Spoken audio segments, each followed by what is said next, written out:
Really today's presentation is just a collection of anecdotes based on my experience with managing eucalypt breeding programs here in Tasmania and in China. The presentation scope today, I'll be looking at the cultural side of tree breeding more than the science. And so we'll be focusing specifically on tree breeding here in Tasmania, for Forestry Tasmania, and also for the Yong'an Forestry Group in China. So I'll just do a bit of a background on the relationship that FT and Yong'an have, do a bit of an overview of the FT breeding program, and to then go into a bit more detail about the project that we had with Yong'an and how that program compares and contrasts to the breeding program that I run here for Forestry Tasmania. There'll be a little bit about assessments of some of the results that we've got coming through, and at the end I'll just make some acknowledgements. So first, context. Where is Yong'an? Well, it sits in the southeast of China. Here in Fujian province. Up here is Beijing. Hong Kong is down here. So it sits just north of the Tropic of Cancer. It's about, Yong'an, the city, is about 200 kilometres inland and sits at about 200 metres above sea level, has an annual rainfall around about 1,500 millimetres. In terms of temperature profile, comparing Yong'an to Hobart, the summer maximum in Yong'an is around the mid-30s, where in Hobart it's the low 20s, but the winter minimums are around about 5 or 6 degrees, which is about the same as Hobart. And so it gets hotter in the summer, but it's about as cold as Hobart is in the winter, but it's also subject to snap frosts, cold air drifting down from the Arctic. So, Yong'an Forestry Group, they're established in 1994 and listed on the Shanghai Stock Exchange in 1996.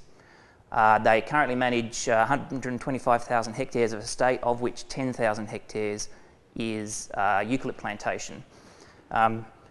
And so they're a vertically integrated company. Their main product is MDF for furnishings, also for developing floating flooring.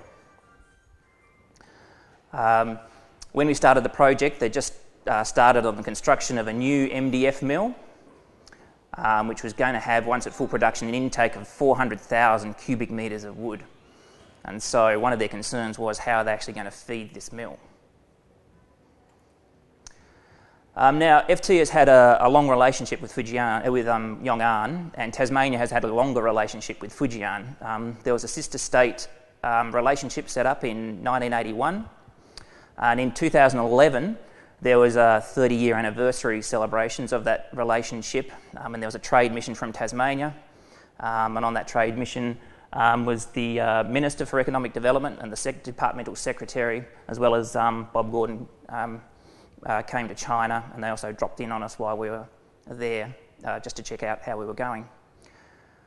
In a research sense, Forestry Tasmania and Yong'an started working collaboratively in the early 2000s, and the current project, which commenced in 2009, is the third collaborative project that we've been working on, and it's due to wrap up this year.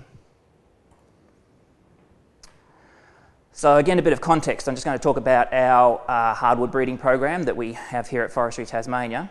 We focus on two species, those being Eucalyptus nitens and Eucalyptus globulus. Nitens is native to Victoria, whereas globulus is our Tasmanian native. We run the two programs in slightly different ways. The nitens program is run in-house, and so we manage that here. The globulus program is run as part of the collaborative breeding program through the Southern Tree Breeding Association. Both programs have been running for a bit over 30 years now.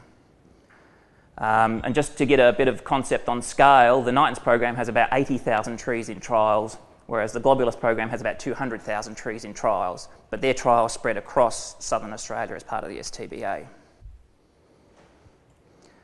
The prime driver for the nitens breeding program is to produce high quality saw logs, nice big fat straight trees.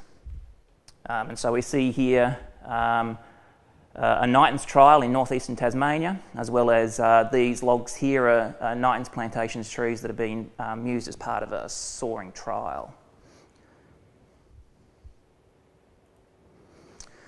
It often comes up as to why did we choose globulus and Knightons? Why aren't we using our iconic Tasmanian native species like Delicatensis and regnans in our plantations? And I don't know of any better way of demonstrating that than through this photo of a species trial in northwestern Tasmania. So where there's lots of different species being tested. The dark green patches are actually radiata pine, but there's also the Knightons in there, which is growing quite well. There's the globulus in there as well. That was growing quite well as well, not quite as well as the Knightons because it was a slightly cooler site. And here we see the Delicatensis and the regnans plots. And they're not faring so well. The regnans down here can be seen as they're just growing as nice little clumpy bushes. And so that's why we don't focus on those two species for our plantation program, because they're just not suited to a plantation production system. Likewise, in Yong'an, they've gone through a series of species trials to find which eucalypt species are best suited for their estate. And the clear winners were Dunnii and grandis, which is probably not surprising considering that their native range is in northern New South Wales and southern Queensland. This is the results from one of the species trials carried out in the early 90s. And what we can see here is that the grandis did particularly well after 5 years. It was about 18 to 20 metres in height. And when we see how globulus and Knightons were performing, the heights were about half. So obviously not suited to that environment. So the focus was on Dunnii and grandis. The two species, Dunnii and grandis, in Yong'an have different propagation methods. Dunnii is propagated through seed. So the seed is sown into soil, and then it's repotted out when the seedlings germinate into these paper pots and grown on in the nursery. Whereas the grandis comes through tissue culture, where it's produced clonally. So it goes through sterile tissue culture in agar. It's multiplied up into microcuttings, and then the microcuttings are then transplanted back out into these pots, where you get a seedling, which looks for all intents and purposes like a normal seedling, but it's a clone. Now, before the current program started, the seed that Yong'an were sourcing for Dunnii was coming from the native forests in New South Wales. And they were finding problems with consistency in performance.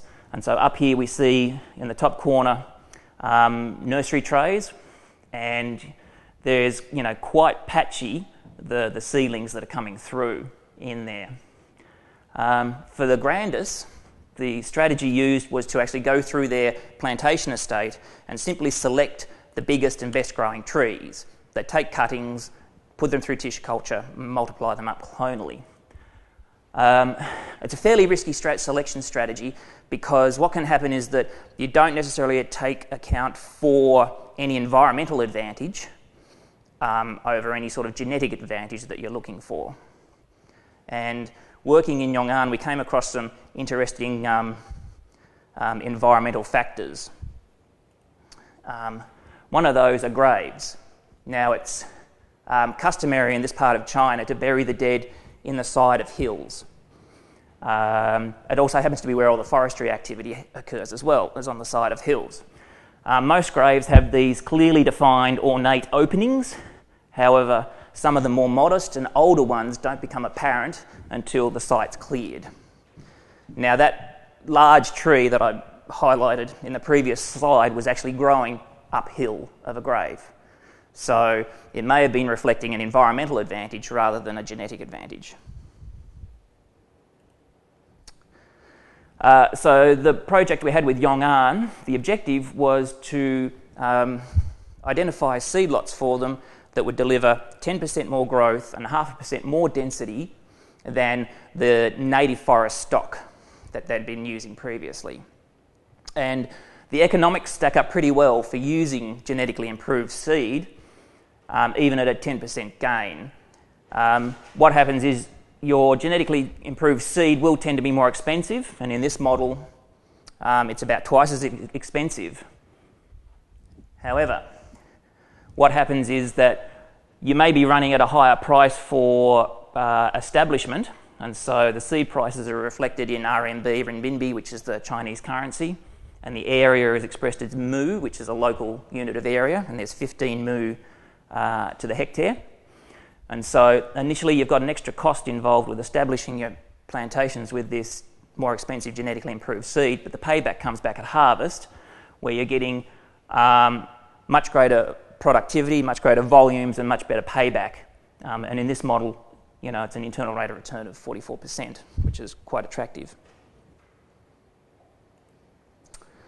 So the project was based on 7 trials on 5 sites scattered around the city of Yong'an in the countryside.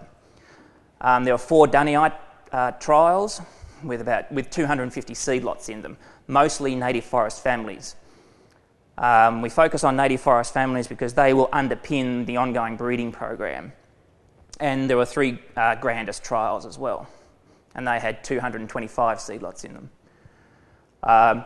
In total, across the 7 trials, it was 36,000 trees to be established in one season. Now that is about half the number of trees that we have in our Knightons breeding program that we've established over 30 years. So that's quite an ambitious undertaking to be carried out in 1 year. I'll also mention that the genetics program was also run in parallel with a silviculture research project as well, to look at silvicultural management of these plantations, looking at things like factors like weed control, fertiliser, thinning, pruning and spacing.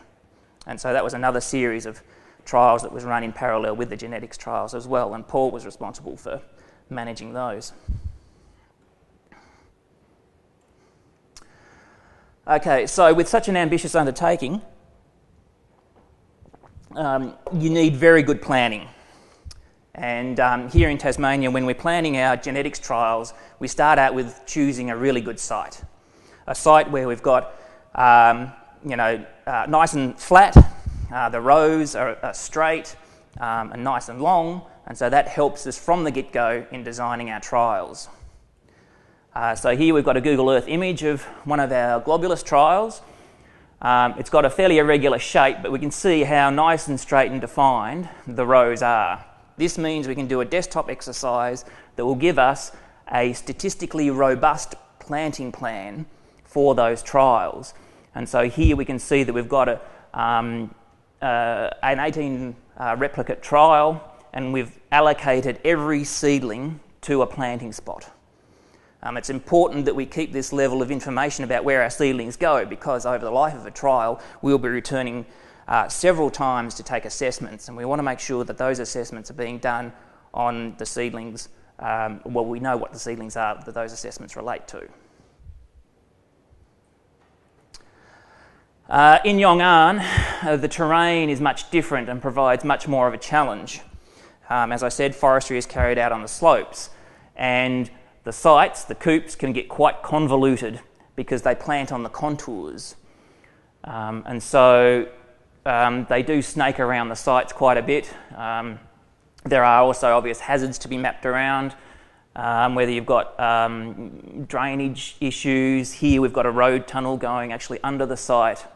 And so actually designing the trials, designing exactly where every seedling is going to go, presented a new level of challenge for us.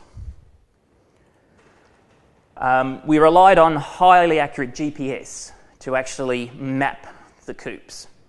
And so then we could know where all the features were, where all the hazards were, how much area we had to use. So then we could work out how many seedlings we could plant in the trial. And so we used these survey pegs as reference points around the coops. Obviously, this came with having to deal with steep terrain. We can see here, I'm standing on one ridgeline taking this photo.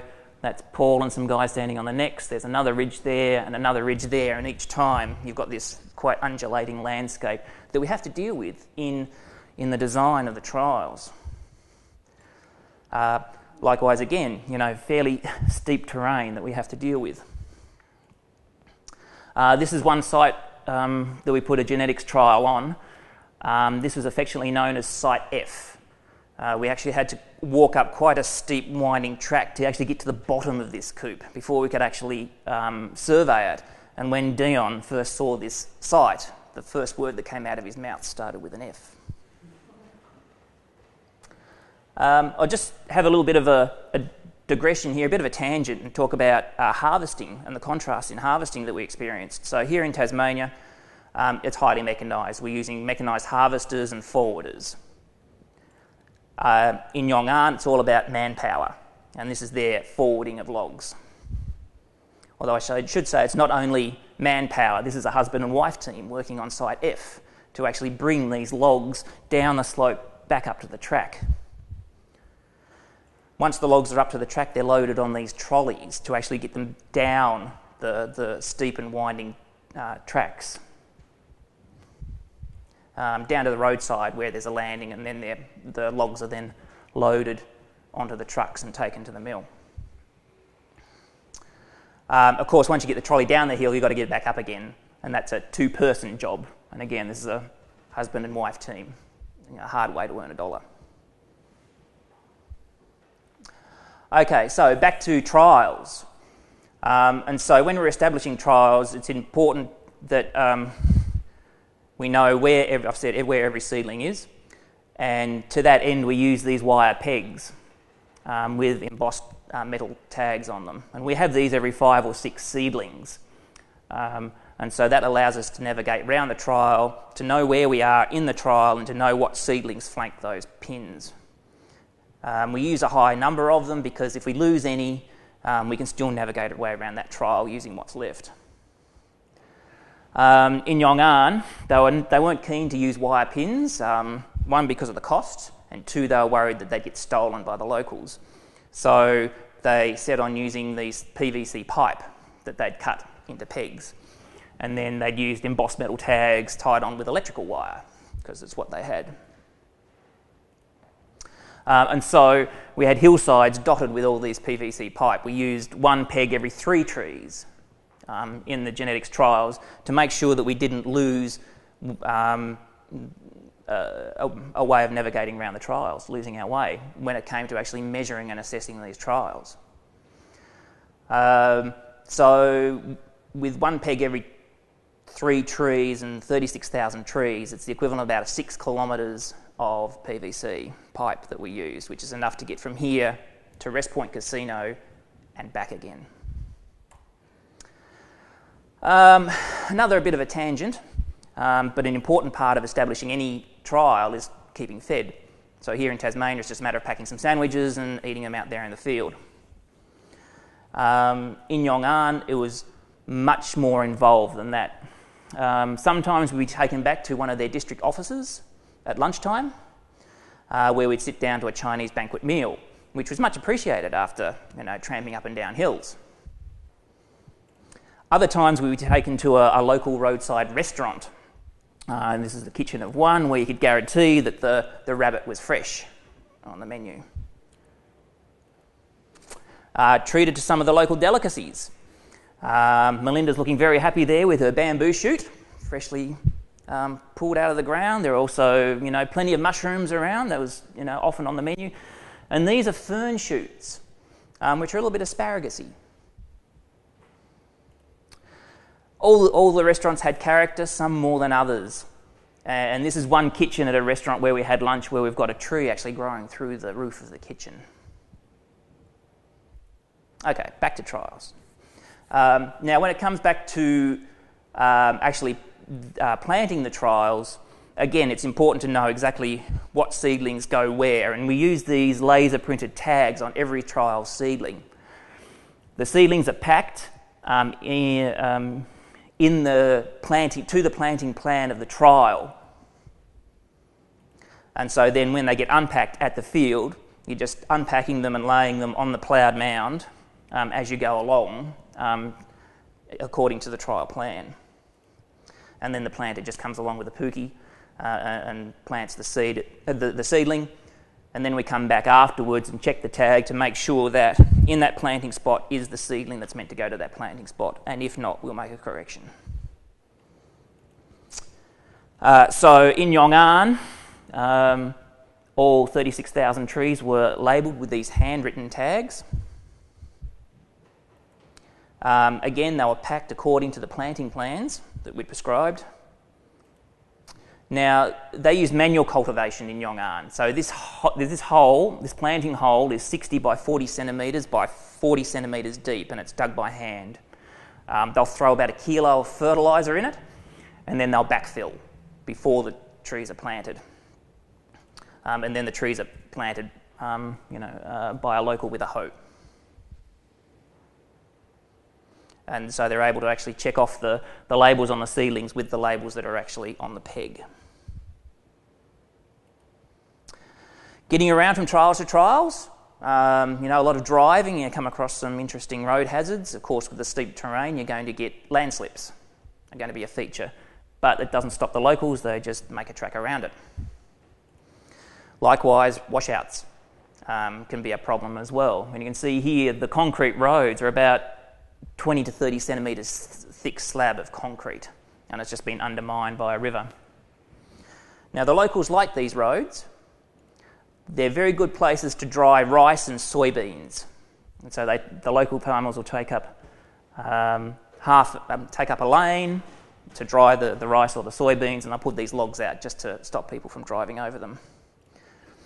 Of course, other vehicles can also cause a challenge.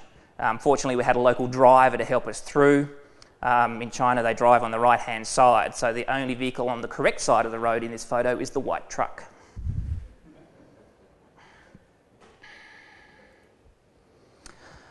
Another contrast that we find between Tasmania and China is actually the rate of growth in the plantations. And so this is a Knighton's plantation on a good quality site in northeast Tasmania, and after 9 months we can normally expect about 90 to 120 centimetres growth. In Yong'an, after about 7 months, we're seeing 4 to 7 metres worth of growth. So that was sort of a bit of an eye-opener for us. As with anything in science, there are sometimes setbacks.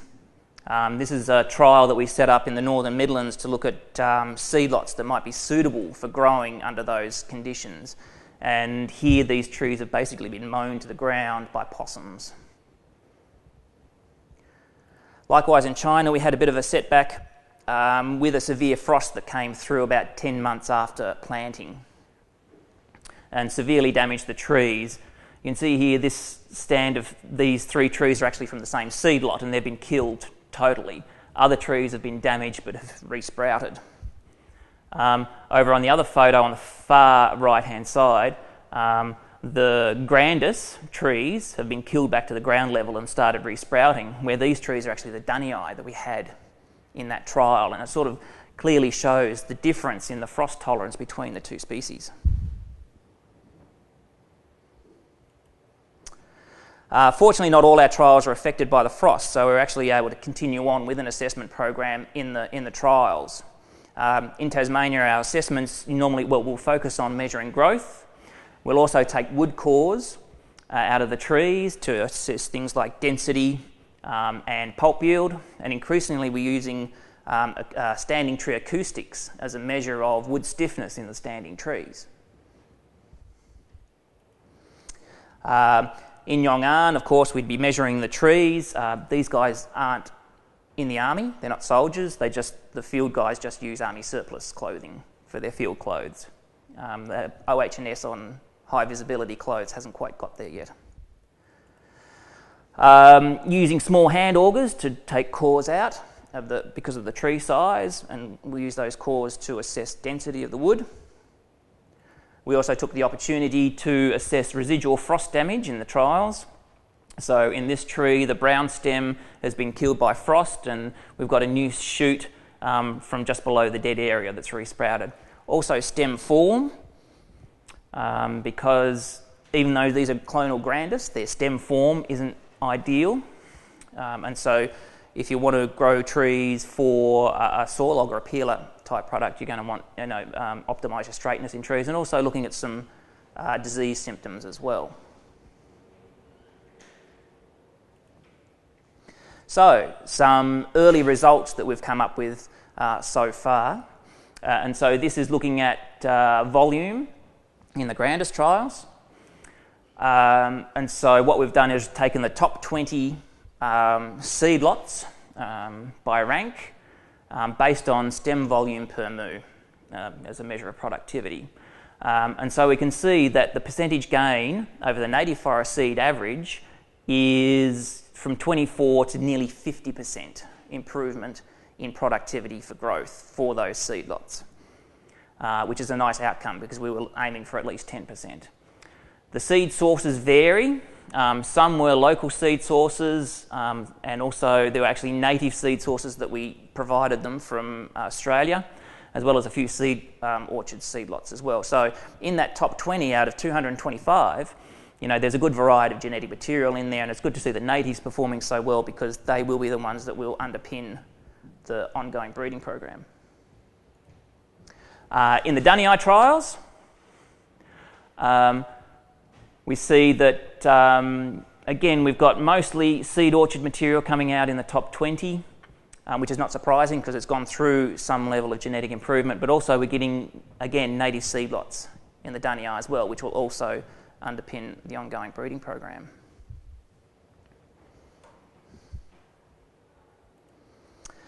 And so, drawing towards the end, I'd just like to say thanks to the team, because this project, would never have gotten anywhere without teamwork from both Yong'an and Forestry Tasmania. And so we have our Yong'an team. So we have Mr. Wu, Mr. Xu, Mr. Li, Mr. Xi, Paul, Mr. Chen, myself, and Melinda, who is our fantastic chaperone and interpreter. And of course Dion as well did a lot of legwork while we were over there in the early part of the project. And with that, as the sun sets over Yong'an, I'd just like to say xie xie, and thank you for your time this afternoon.